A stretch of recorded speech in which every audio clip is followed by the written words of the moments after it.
हाँ, तो आज हम सीखने वाले हैं introduction to C plus plus के बारे में। तो अभी इस सेशन में हम सी प्लस प्लस सीखने वाले हैं, और इसके कई सारे रीज़न हैं, और सी प्लस प्लस सीखने के एडवांटेजेस भी कई सारे हैं। ठीक है, तो सी प्लस प्लस हम क्यों सीखे, ये भी जानना ज़रूरी है। ठीक है, तो उसकी क्वालिटीज़ यहाँ पे लिखी है मैंने। C plus plus one of the fastest language है। ठीक है, और उसके कंपैरेटिवली जो पाइथन है वो सब थोड़ी स्लो मानी जाती है। ठीक है, सबसे ऐसा समझो, सी के बाद जो फास्टेस्ट है वो यही है। ठीक है, इससे आप बहुत सी चीज़ें कर सकते हो। इससे आप पूरी की पूरी ऑपरेटिंग सिस्टम बना सकते हो। जैसे ये विंडोज़ है और लिनक्स है, इसको ऑपरेटिंग सिस्टम बोला जाता है। जैसे फ़ोन में एंड्रॉयड होता है, एप्पल में मैक होता है ना, तो इसको ऑपरेटिंग सिस्टम कहते हैं। तो पूरा ऑपरेटिंग सिस्टम हम सिर्फ सी प्लस प्लस को यूज़ करके बना सकते हैं। और ये वाइडली जो गेमिंग डेवलपमेंट होता है उसमें भी यूज़ होता है। ठीक है, और one of the most famous games जैसे फोर्टनाइट, माइनक्राफ्ट, GTA, अपना पबजी हो गया, ये सब गेम्स अपने में सी प्लस प्लस यूज़ करते हैं, क्योंकि उसमें स्पीड की ज़रूरत होती है ना गेम्स में। रियल टाइम में डेटा ट्रांसफ़र करना वगैरह वगैरह बहुत सब कुछ होता है, तो उसके लिए सी प्लस प्लस यूज़ करते हैं। और एक और चीज़ होती है DSA। DSA मतलब डेटा स्ट्रक्चर्स एंड एल्गोरिदम्स। और तो उस टाइप के क्वेश्चंस तुम्हें इंटरव्यू में पूछे जाते हैं। तो DSA के क्वेश्चन सॉल्व करने के लिए भी सबसे जो 90% लोग जो है वो DSA C plus plus language में ही करते हैं। तो बहुत बड़ी कम्युनिटी है, और आई थिंक 20 या 25 साल पुरानी लैंग्वेज है। तो ऐसा कोई समझो कोई प्रॉब्लम में आप स्टक हो जाते हो, तो किसी ना किसी ने तो वो प्रॉब्लम सॉल्व की होती है, तो आपको ना वो सपोर्ट मिल जाता है। आप सिर्फ सर्च करते हो तो आपको उसका आंसर मिल जाता है। ठीक है, तो पहले ये समझते हैं कि सी प्लस प्लस का प्रोग्राम एग्जीक्यूट कैसे होता है कंप्यूटर में। ठीक है, सबसे पहली चीज़ कि आई होप तुम्हें एक्सटेंशन के बारे में पता होगा। कोई भी फाइल होती है ना, तो उसके पीछे ऐसा लिखा होता है .cpp। अगर PDF है तो .pdf लिखा होता है। अगर फोटो है तो तुम्हारे फाइल जो फ़ोन के फाइल मैनेजर होता है ना, उसमें भी लिखा होता है। तो फोटो में .jpg होगा या .png होगा। अगर PDF है तो .pdf होगा। और अगर कोई प्रेजेंटेशन है तो .pptx ऐसा कुछ करके होगा, है ना। और समझो सिर्फ टेक्स्ट है, जैसे हम नोटबुक होती है ना, इसमें नोटबुक, तो वैसे में हम सिर्फ टेक्स्ट लिखे तो .txt फाइल में वो स्टोर होता है। तो ये एक्सटेंशन की मदद से हमारे कंप्यूटर को, मतलब ऑपरेटिंग सिस्टम को पता चलता है हाँ ये इस टाइप का डेटा है, तो इसको वो फिर उसी के अकॉर्डिंग प्रोसेस करता है। तो जैसे VS कोड में अ, हम जो कोड लिखते हैं, तो देखो इसमें पीछे .cpp लिखा होता है। ये हमारे फाइल का नाम है, और पीछे लिखा है CPP। देखो, ये भी फाइल का नाम है और इसमें भी पीछे लिखा है CPP। तो CPP का फुल फॉर्म है सी प्लस प्लस।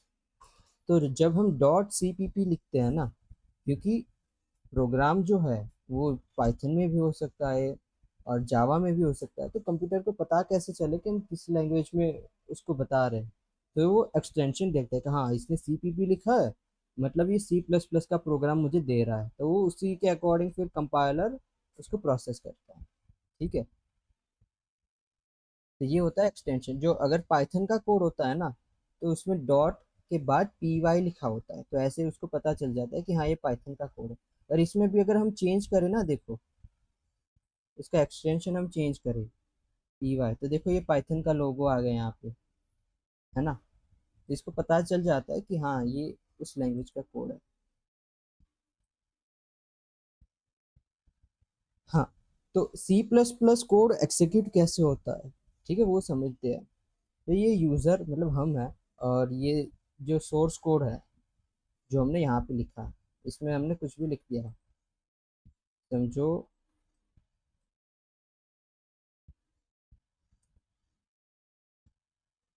हेलो वर्ल्ड लिखा है हमने। ठीक है,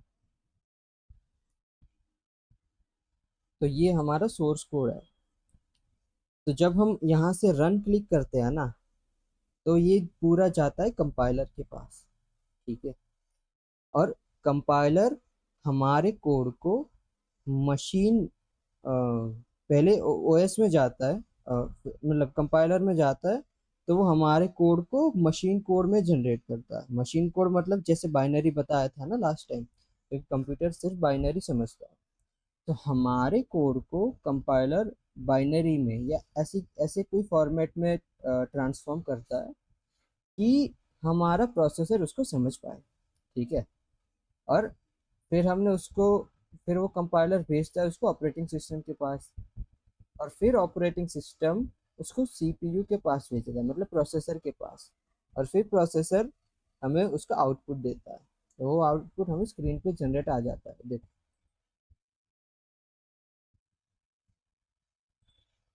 देखो यहाँ हेलो वर्ल्ड लिख के आ गया ना, मतलब हमने कंप्यूटर से कहा कि तू हेलो वर्ल्ड लिख के मुझे दे। इस कोड का मतलब यही है कि हम उसको बता रहे हैं कि तू हेलो वर्ल्ड प्रिंट करके हमें दे।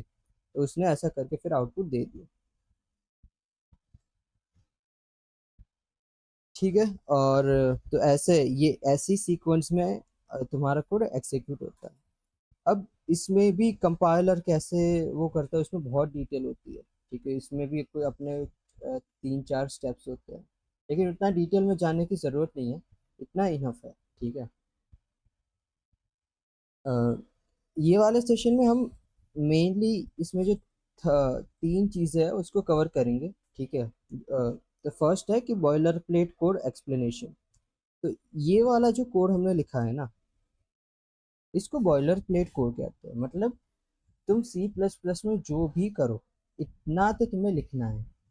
तो चाहे वो कोई सी भी प्रॉब्लम हो, कोई सा भी तुम्हें लिखना है, इतना तो तुम्हारा लिखना कंपलसरी है। ठीक है। और अब मैं इसमें हर एक लाइन का मतलब समझाऊंगा कि इसका मतलब क्या होता है, इसका मतलब क्या होता है। ठीक है। तो ये पहली लाइन है ना, include bits slash S T D C plus plus dot H. मतलब जो ये लैंग्वेजेस होती है ना, वो हमें फंक्शंस प्रोवाइड करती है। तो जैसे प्रिंट करना एक फंक्शन है, इनपुट आउटपुट जनरेट करना एक फंक्शन है, और मैथ्स के फंक्शन होते हैं। ठीक है। तो उस मैथ्स के फंक्शन के लिए इंक्लूड, फिर इसमें मैथ्स मैथ ऐसा करके लिखना होता है, मैथ डॉट आई ओ, या फिर आई ओ स्ट्रीम, ऐसा अलग अलग चीज़ होती है। ज- समझो जैसे कोई डॉक्टर है, तो डॉक्टर समझो कोई ऑपरेशन कर रहा है ना, तो वो कहेगा ना कि मुझे सीजर ला के दो। तो फिर जो नर्स नर्स लोग होते हैं वो सीजर देंगे, और फिर वो कहेंगे मुझे इंजेक्शन दो, तो इंजेक्शन देंगे। तो जिस जिस फंक्शन की ज़रूरत पड़ती है, हम सब इसमें ऐड करते हैं। ठीक है। और उसके बाद हम उसको यूज़ कर सकते हैं। तो अगर मैं ये लाइन रिमूव कर दूँ ना, और फिर मैं इसको रन करूँ, तो एरर आएगा। देखो कुछ आ ही नहीं रहा है यहाँ पे। इसको इसको पता ही नहीं चल रहा कि मैं करना क्या चाहता हूँ। ठीक है। देखो दोबारा करते, दोबारा कुछ नहीं हुआ। कोड एग्जीक्यूट हुआ, लेकिन कुछ आया ही नहीं। तो ये जो इंक्लूड है ना, ये अलग अलग टाइप के होते हैं। तो समझो इनपुट आउटपुट ऑपरेशन, जैसे हमने सी आउट करके यहाँ पे लिखा है। रुको।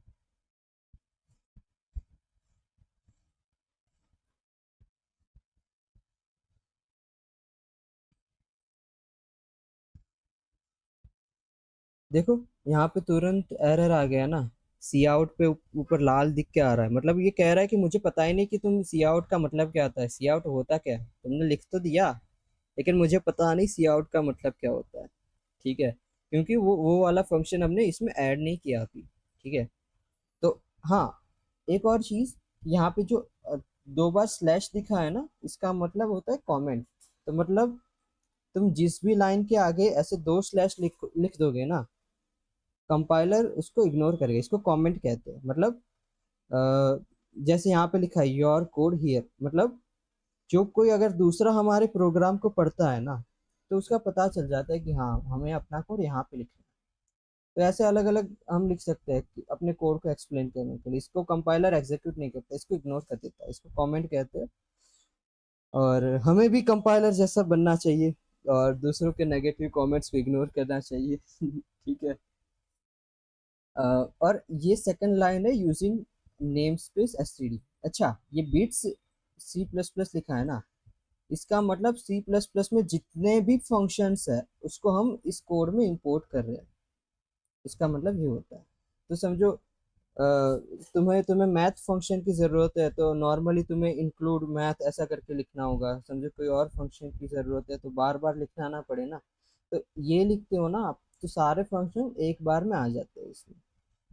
ठीक है। और यूजिंग नेम स्पेस एसटीडी मतलब जनरली क्या होता है, देखो, अभी हमने इसको कमेंट आउट कर दिया। कमेंट करने का शॉर्टकट होता है कंट्रोल स्लैश। देखो, कंट्रोल स्लैश। ठीक है। अब हमने ये किया तो देखो यहाँ पे एरर आ रहा है ना, इसने लिखा सी आउट। क्या होता है मुझे नहीं पता, मुझे पता है S T D C out. मतलब अगर मैं यहाँ पे लिखूंगा एस टी डी फिर डबल कोलन सी आउट, हाँ, अब उसको पता चल जाएगा कि ये क्या है। देखो इसने हेलो लिख के भी दे दिया है ना। तो जनरली ऐसा होता है ना, जब जब जब भी हमें इनपुट और आउटपुट फंक्शन लिखने होते हैं तो हमें सी आउट लिखना पड़ता है। तो अगर मुझे इसके बाद में कुछ और लिखना है ना, तो मुझे दोबारा एस टी डी करके लिखना होगा, एस टी डी।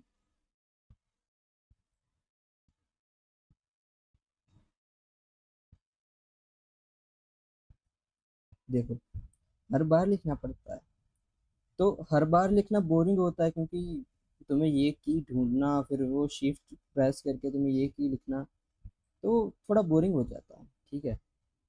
तो इससे अच्छा हम अगर यहाँ पे लिख देते हैं ना, ये यूजिंग नेम स्पेस, तो हमें ये वहाँ पे एसटीडी लिखने की जरूरत नहीं होती। ये समझ जाता है कि बाय डिफॉल्ट सब में एसटीडी हो ही होगा ही, ऐसा समझ जाता है। ये देखो अब ये एग्जीक्यूट होगा, है ना, हेलो के बाद में बाय लिख के आ रहे, दो साथ में आ रहा है। ठीक है। और अब आता है आई एन टी मेन। ठीक है। तो ये हमारे प्रोग्राम के, तो जैसे एक्चुअल में जो कंपनीज होती है ना, उन लोगों के उसमें 10,000 लाइंस का कोड, बहुत बहुत कई कई जगह millions of lines of code हो सकता है। ठीक है। तो कंप्यूटर को पता कैसे चले कि कोड तुम्हारा स्टार्ट कहाँ से हो रहा है। ठीक है। तो उसके लिए हम ये फंक्शन यूज करते हैं आई एन टी मेन, मतलब इसको पता चल जाता है। आई एन टी मेन लिखा है, इसका मतलब वो कंपाइलर समझ जाता है कि यहाँ से तुम्हारा कोड चालू होता है, तो फिर यहाँ से लाइन बाय लाइन तुम्हारे कोड को एग्जीक्यूट करता है। आई एन टी मेन का मतलब यही है कि तुम अब उसको बता रहे हो कंपाइलर को कि भाई मेरा कोड यहाँ से स्टार्ट हो रहा है, तो यहाँ से एग्जीक्यूट करना। ठीक है। और यहाँ पे तुम अपना कोड लिख सकते हो। कोई भी इनपुट आउटपुट का है, तुम्हें कोई एडिशन करना है, मल्टीप्लिकेशन करना है, और किसी भी टाइप का कोड है, तो वो तुम्हें यहाँ लिखना है। अब लास्ट में आता है रिटर्न जीरो। ठीक है। रिटर्न जीरो, अगर तुम्हारा कोई भी कोड तुमने लिखा उसका आउटपुट सक्सेसफुली आ जाता है, मतलब कोड तुम्हारा सक्सेसफुली प्रोसेस हो गया, तो इसका मतलब रिटर्न जीरो, मतलब वो तुम्हारा एक आउटपुट जनरेट करके देगा तुम्हें, उसके लिए यूज होता है। तो हमें मेन तो यही यही देखना है कि ये तो बॉयलर प्लेट कोड है। इतना तो हमें हर बार लिखना ही है। ठीक है। बाकी इसकी जगह तुम कुछ भी लिख सकते हो। यहाँ पे तुम्हारा कुछ भी ए प्लस बी आप कुछ भी कर सकते हो, 1+10, कुछ भी तुम्हारे ऊपर डिपेंड करता है। ठीक है। तो ये वाला हमारा डन हो गया। और कमेंट्स भी हमने समझा दिया कि समझो तुम किसी भी लाइन पे जाओ, कंट्रोल स्लैश दबाए तो मतलब वो उतना पार्ट कमेंट आउट हो जाएगा, मतलब वो कंपाइलर उसको एग्जीक्यूट नहीं करेगा। कंपाइलर इस लाइन को देखेगा और वो कहेगा हाँ ये तो कमेंट है, इसको इग्नोर करेगा, उसके बाद उसके नेक्स्ट लाइन पे चला जाएगा। ठीक है, वो होता है कमेंट्स। हाँ, अब थर्ड है प्रिंट फंक्शन। तो प्रिंट जो हमने पहले भी किया था उसी को प्रिंट कहते हैं, जो सी आउट। तो सी आउट का फुल फॉर्म है कैरेक्टर आउटपुट। तो हम इसमें कोई भी कैरेक्टर लिखेंगे, ठीक है, इसको स्ट्रिंग कहते हैं। इसको डबल इन्वर्टेड कॉमा के बीच में हम जो भी लिखे उसको स्ट्रिंग कहा जाता है। ठीक है। तो यहाँ पे हम जो भी लिखेंगे ना, सी आउट मतलब कैरेक्टर आउटपुट, ये उसको आउट एज अ आउटपुट हमें वापस देगा। ठीक है, यहाँ पे लिखो गुड मॉर्निंग एवरीवन। ठीक है, तुमने इतना लिखा। देखो यहाँ पे लिख के आ गया ना गुड मॉर्निंग एवरीवन। यहाँ पे तुम कुछ भी लिख सकते हो। ठीक है, अब इसमें समझो हमें कुछ और लिखना है। Good afternoon. ठीक है, हाँ देखो यहाँ, ये तुम्हें भी याद रखना है। ये मुझे एरर इसलिए आया है, देखो ये यहाँ दिखा रहा है ना कि भाई तूने सेमी कॉलन तो यहाँ पे लगाया नहीं, ये कह रहा है मुझे। तो हर एक लाइन के एंड में हमें एक सेमी कॉलन लिखना है। ये सी प्लस प्लस के सिंटैक्स का रूल होता है, मतलब जब हम सेमी कॉलन लिखते हैं ना तब उसको पता चलता है कि हाँ ये लाइन का एंड है, अब मुझे नेक्स्ट लाइन पे जाना है। ठीक है, तो इसलिए सेमी कॉलन लगाना होता है। तब हम इसको एग्जीक्यूट करेंगे। देखो यहाँ पे लिख के आ गया ना गुड मॉर्निंग एवरीवन, और यहाँ से स्टार्ट हुआ गुड आफ्टरनून। ठीक है, अब एक क्वेश्चन आता है कि अगर हम ऐसे 5-6 बार प्रिंट करेंगे तो एक ही लाइन में आएगा तो पढ़ने में प्रॉब्लम होगी ना। तो क्या हम इसको नेक्स्ट लाइन में प्रिंट नहीं कर सकते? तो आंसर है कि यस, आप नेक्स्ट लाइन में भी प्रिंट कर सकते हो। उसके लिए दो फंक्शन होते हैं। ठीक है, आप सी आउट, फिर एंड एल। एंड एल मतलब एंड लाइन, इसका फुल फॉर्म होता है एंड लाइन। ये करके आप फिर उसको रन करोगे ना, तो वो देखो उसने पहला वाला जो था, यहाँ पे पहला लिखा था तो उसने वो प्रिंट किया। फिर वो यहाँ पे आया, उसने कहा एंड लाइन लिखा है यहाँ पे, तो वो न्यू लाइन पे चला गया और उसने गुड आफ्टरनून लिख दिया। अब एक और चीज, आप अगर चाहो ना तो ये सब चीजें सिर्फ एक लाइन में लिख सकते हो। ठीक है, तो समझो ये मैं रिमूव कर देता हूँ। तो समझो पहली चीज मुझे ये प्रिंट करानी है, तो उसके बाद में सेम लाइन पे, इसको इंसर्शन ऑपरेटर कहते हैं, ये जो ग्रेटर लेस देन है ना उसको इंसर्शन ऑपरेटर कहते हैं। यहाँ ऐसा करके फिर मैं एंड लिख सकता हूँ, और फिर मैं दोबारा से लिख सकता हूँ गुड आफ्टरनून। तो ये मुझे उसी फॉर्मेट में देगा जैसा मुझे पहले दिया था। देखो यहाँ पे और यहाँ पे दोनों सेम है ना, ये और ये दोनों लाइन दोनों सेम है। और एंडल की बजाय हम कुछ और भी लिख सकते हैं। देखो \n।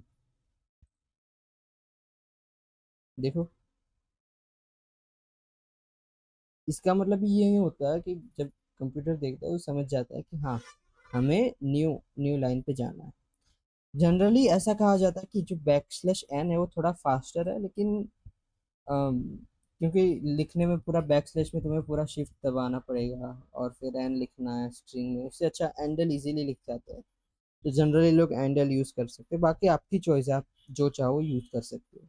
ठीक है, तो ये था हमारा प्रिंट फंक्शन। ठीक है, तो हमने प्रिंट फंक्शन जो होता है वो हमने समझ लिया कि हमें कोई भी सीक्वेंस ऑफ कैरेक्टर को कैसे प्रिंट करवाना है। ठीक है, तो वो हमने समझ लिया, हमने कमेंट से हम समझ लिया, और बॉयलर प्लेट कोड में जो जो लाइंस होती है। ठीक है, तो यहाँ पे जो जो है ये इनका भी हमने मीनिंग समझ लिया। अब आती है ये वाली चीज, वेरिएबल्स इन डेटा टाइप्स। तो वेरिएबल को आप ऐसे समझो कि एक बॉक्स है, और बॉक्स में आप चीजों को स्टोर कर रहे हो। और बॉक्स अलग अलग टाइप के होते हैं, जैसे तुम्हारे किचन में जो ड्रॉवर्स ड्रॉवर्स होते हैं ना, तो उसमें डिश के लिए अलग होता है, और तुम्हें और कोई ग्लास रखना है उसके लिए अलग होता है, चम्मच रखने के लिए अलग होता है ना। तो ऐसे ही अलग अलग बॉक्स है। वेरिएबल एक कंटेनर है जिसमें हम डेटा स्टोर कर सकते हैं। ठीक है, और डेटा के अलग अलग टाइप्स होते हैं। तो एक, तो उसको ऐसा समझो कि बॉक्स है और उसके ऊपर तुमने एक नाम लगा दिया। ठीक है, तो मैं समझाता हूँ। मैं यहाँ पे लिखता हूँ इंट। इंट मतलब इंटीजर टाइप का मैं डेटा यहाँ पे स्टोर करूंगा इसमें। ओके।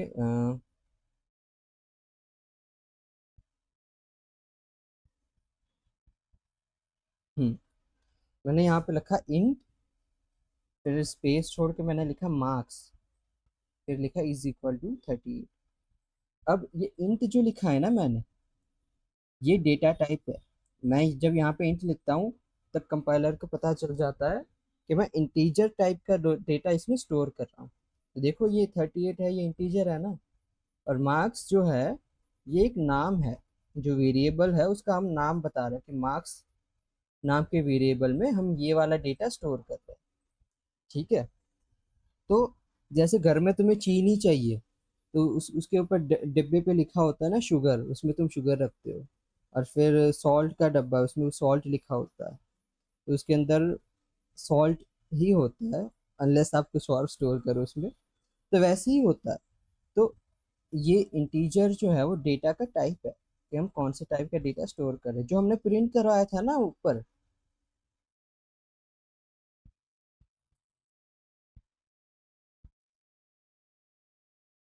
इसको स्ट्रिंग कहते हैं।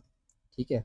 जो इन्वर्टेड डबल कॉमा होता है ना, उसके अंदर हम जो भी लिखे उसको स्ट्रिंग कहते हैं, वो भी एक डेटा टाइप है। तो मेनली ऐसे तो बहुत डेटा टाइप्स होते हैं इसमें, लेकिन हमारे काम के है ये 5 डेटा टाइप। ठीक है। पहला है बुलियन। बुलियन, हर एक डेटा का अपना अपना साइज होता है मेमोरी में। तो बुलियन सिर्फ 1 बाइट का होता है। आप लोग को पता होगा कि 1 byte is equal to 8 bit. पता है ना, 8 byte is equal to 8 bit. Bit का मतलब 8 पोजिशंस होती है। रुको मैं दिखाता हूँ।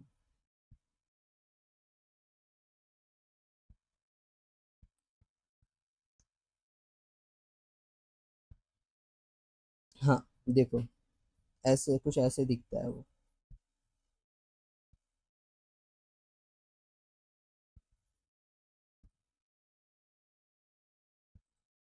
देखो, ये एक पूरा बाइट है, इसके अंदर 8 बिट्स होते हैं।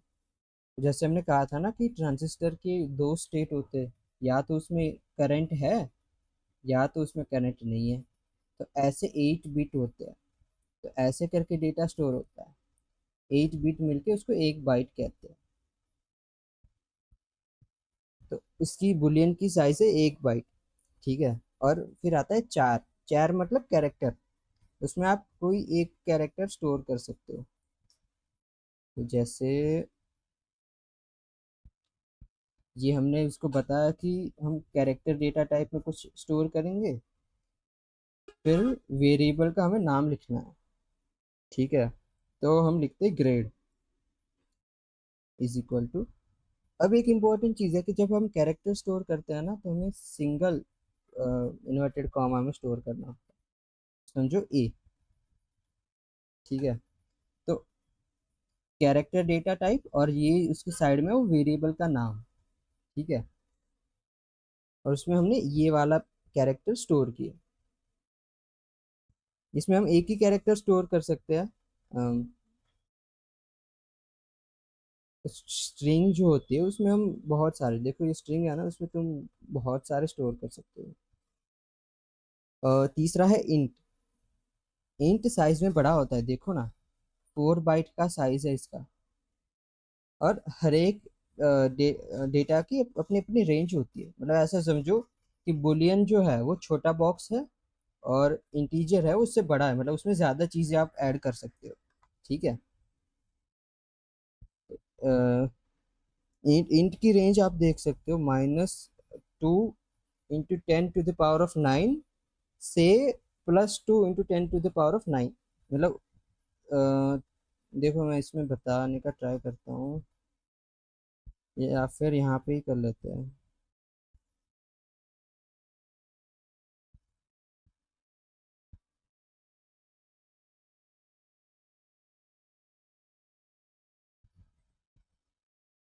देखो, देखो ये नंबर आ रहा है ना यहाँ पे, इतने ये उसकी रेंज है, मतलब इतना हम डेटा उसमें स्टोर कर सकते हैं।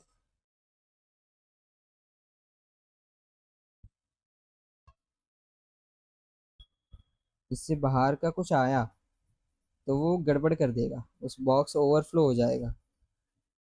जैसे पानी की टंकी होती है ना, उसमें कैपेसिटी होती है 100 लीटर्स, 1000 लीटर। उससे ज़्यादा पानी होता है तो ओवरफ्लो हो जाता है ना।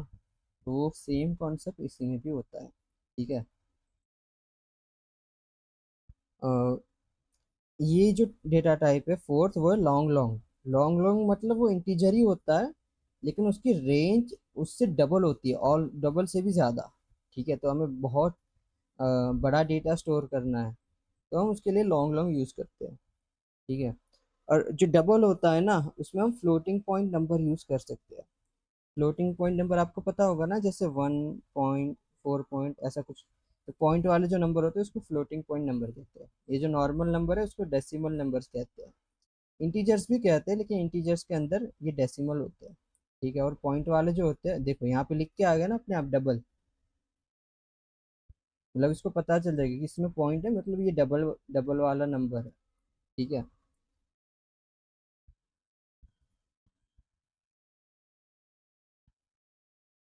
अब एक और इंटरेस्टिंग चीज,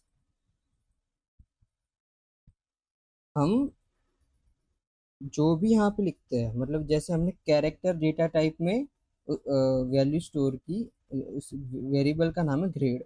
ग्रेड में अपने वैल्यू स्टोर की ए, मतलब ग्रेड आप ये समझ लो, स्कूल के बच्चों का कोई डेटा है, तो उसमें ग्रेड अगर स्टोर करने होते हैं ना, तो वो लोग शायद से यही डेटा टाइप यूज करेंगे, और मार्क्स के लिए इंटीजर यूज करेंगे। ठीक है, क्योंकि मार्क्स अक्सर डेसिमल में नहीं होता, वो इंटीजर में ही होता है। परसेंटेज डेसिमल में हो सकते हैं। समझो अगर किसी को परसेंटेज स्टोर करना है ना, तो वो डबल, जो डबल यहाँ पे डेटा टाइप बताया वो यूज करेगा। तो double percentage is equal to 78 point, चलो, मतलब इतने परसेंट है किसी बच्चे के। ठीक है। हाँ, तो इंटरेस्टिंग चीज ये है कि यहाँ पे आप कैरेक्टर आउटपुट में इसकी वैल्यू भी प्रिंट कर सकते हो। ठीक है, तो अब आपने यहाँ पे लिखा सी आउट और फिर ग्रेड, ऐसा लिखे हुए ना, तो ग्रेड में जो कैरेक्टर है वो यहाँ पे प्रिंट होगा, देखो यहाँ पे ए लिख के आ गया। ठीक है। वैसे ही अगर समझो उसके साथ हमें दूसरा कोई प्रिंट कराना, की मार्क्स, चलो, एंड परसेंटेज, सब कुछ एक साथ प्रिंट कराना है। तो देखो, ए आ गया, फिर 38 आ गया, फिर ये परसेंटेज भी आ गया। पर ये दिखने में अजीब सा लग रहा है ना, हम चाहते हैं कि कोई कुछ अच्छे से दिखे। ठीक है। तो यहाँ पे हम क्या कर सकते हैं, पहले हमने ग्रेड को प्रिंट कराया, तो ये ग्रेड कैसे प्रिंट करता है, तो पहले यहाँ पे पढ़ेगा कंपाइलर कि यहाँ पे ग्रेड ही लिखा है, तो वो ग्रेड के पास जाएगा, ग्रेड तेरी वैल्यू क्या है वो मुझे बता। तो अपनी वैल्यू बताएगा, हाँ मेरी वैल्यू ए है, तो फिर वो उसको प्रिंट करेगा। उसके बाद वो मार्क्स के पास जाएगा, तो यहाँ पे उसकी वैल्यू दिखेगा 38 है, तो वो 38 को प्रिंट करेगा। और वैसे ही फिर परसेंटेज में जाएगा, फिर उसकी वैल्यू प्रिंट करेगा। ठीक है, तो ऐसे वर्क करता है। अब ये दिखने में अच्छा नहीं है, देखो ना, इसमें स्पेस भी नहीं है, कुछ भी नहीं है, तो दिखने में किसी को पता ही नहीं चलेगा कि कौन सी वाली चीज परसेंटेज है, कौन सी वाली मार्क्स है ना।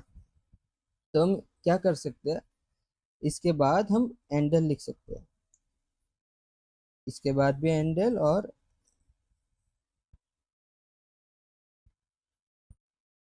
तो इससे दोनों चीजें न्यू लाइन में आ जाएगी, देखो। अब ये दिखने में थोड़ा अच्छा लग रहा है। अब इसको और अच्छा बनाना हो तो कैसे बना सकते हैं, वो भी बताता हूँ। तो पहले हमने स्ट्रिंग को प्रिंट किया था ना इसमें, तो वैसे हम दोबारा कर सकते हैं। तो देखो यहाँ पे हमने लिखा ग्रेड इज,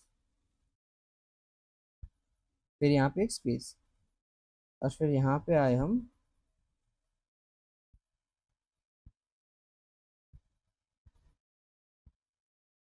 यहाँ पे लगा मार्क्स आर और फिर मार्क्स।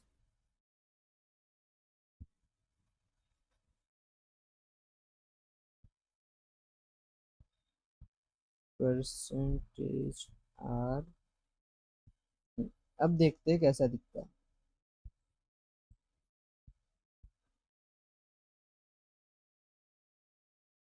हाँ, अब देखो कितना अच्छा दिख रहा है। मतलब ग्रेड इज ए, फिर मार्क्स आर 38, फिर परसेंटेज आर, फिर उसकी वैल्यू। तो ये एग्जीक्यूट कैसे होता है मैं बताता हूँ। देखो, सी आउट मतलब कैरेक्टर आउटपुट, ठीक है।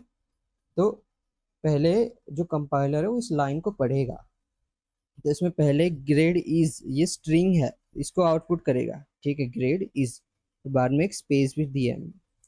उसके बाद ग्रेड की वैल्यू, ग्रेड जो वेरिएबल है, ठीक है, वो यहाँ पे लिखा है हमने, तो वो उसके पास जाएगा। तो फिर उसकी वैल्यू यहाँ पे प्रिंट करेगा।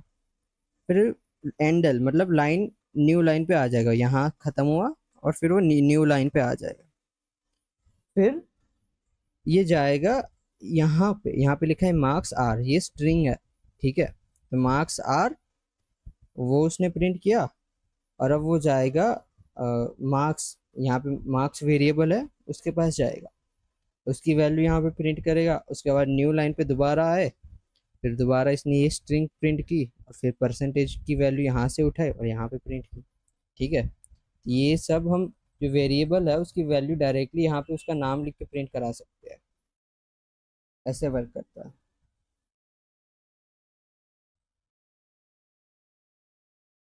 हाँ। तो अब तक हमने ये चार चीज़ें पढ़ दी, ठीक है। लास्ट में हमने वेरिएबल एंड डेटा टाइप पढ़ा, ठीक है, और प्रिंट फंक्शन मतलब कैसे कैरेक्टर को हम आउटपुट कराते हैं वो भी हमने समझ लिया। तो अब हम समझने वाले हैं इनपुट फंक्शन।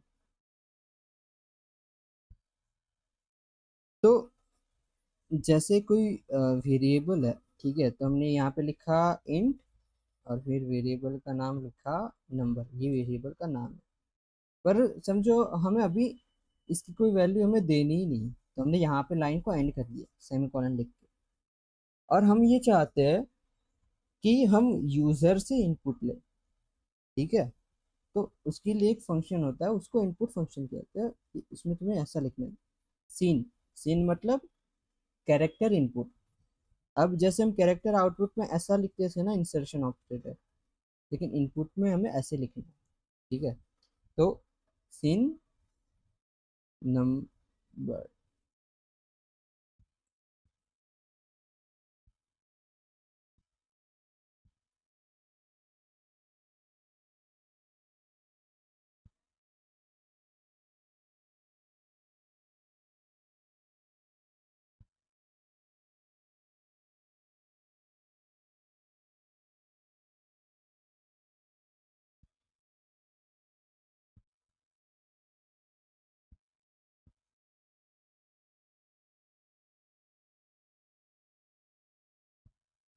ठीक है, तो इसका एक अच्छा यूज केस होता है, मैं बताता हूँ।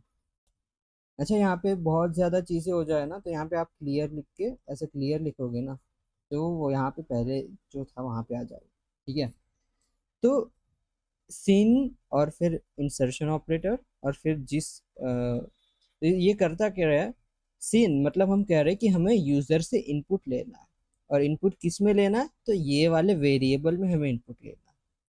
तो हम इसको, इस कोड को रन करेंगे, ठीक है। तो यहाँ पे कोई आउटपुट नहीं आया है, ठीक है, लेकिन यहाँ पे ये कुछ कुछ तो आ रहा है। तो हमें यहाँ पे इनपुट देना है, ठीक है। तो हमने नंबर में लिख दिया 97। तो यहाँ पे लिख के आ गया योर रोल नंबर इज 97। तो जो हमने 97 लिखा ना, तो ये हमसे इनपुट मांग रहा है, तो हमने यहाँ पे लिखा 97। तो वो 97 इसने हमसे लिया, और इसकी वैल्यू को यहाँ पे स्टोर कर दिया। तो मतलब इंटीजर जो नंबर वेरिएबल है, उसकी वैल्यू हो गई 97, ठीक है। तो फिर हमने ये जो आउटपुट फंक्शन किया, cout your roll number is, और फिर नंबर। तो जो हमारी वैल्यू हमने इसको बताई थी वो इसने यहाँ पे स्टोर कर दी, और हमें नंबर प्रिंट कर देंगे, ठीक है। एक और एग्जांपल लेते हैं। हम स्ट्रिंग लेते हैं, स्ट्रिंग। String name. ठीक है, यहाँ पे हम कोई वैल्यू नहीं देते। ठीक है ना, हम यहाँ पे लिखते हैं सिन नेम, मतलब जो नेम वेरिएबल है हमें उसके अंदर वैल्यू लानी है ठीक है।